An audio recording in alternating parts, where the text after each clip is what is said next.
দর্শক, আমরা দৌলতদিয়া ফেরিঘাটের সর্বশেষ খবর জানবো। সেখানে আমাদের সহকর্মী আছেন, সরাসরি যুক্ত হচ্ছে।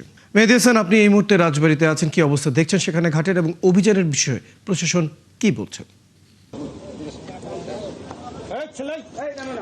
প্রিয়জনের সাথে ঈদের আনন্দ শেষ করে মানুষ যখন কর্মস্থলে ফেরে, ঠিক সেই সময় এই ঈদযাত্রা কিন্তু বিষাদের রূপ নিয়েছে। বিষাদের ঈদযাত্রা পরিণত হয়েছে দৌলতদিয়া ঘাট।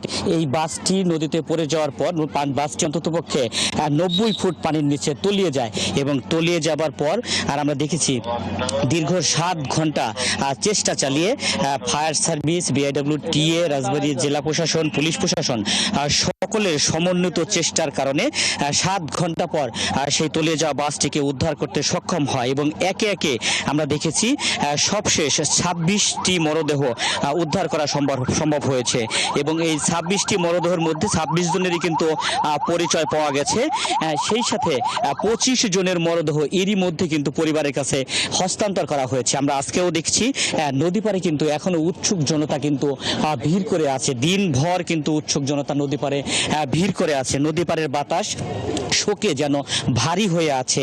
তবে এখন যে অবস্থা রয়েছে, কারো স্বজন হারানোর কোনো অভিযোগ নেই, যে কারণে উদ্ধারকারী দল তারা কিন্তু আপাতত উদ্ধার কাজ স্থগিত করেছে। আমরা দেখছি যে ঘাট এলাকায় ঠিক এইমাত্র পরিদর্শনে এসেছে রাজবাড়ী 1 আসনের সংসদ সদস্য ও সংস্কৃতি বিষয়ক প্রতিমন্ত্রী আলী নিয়াজ মাহমুদ খৈয়ম।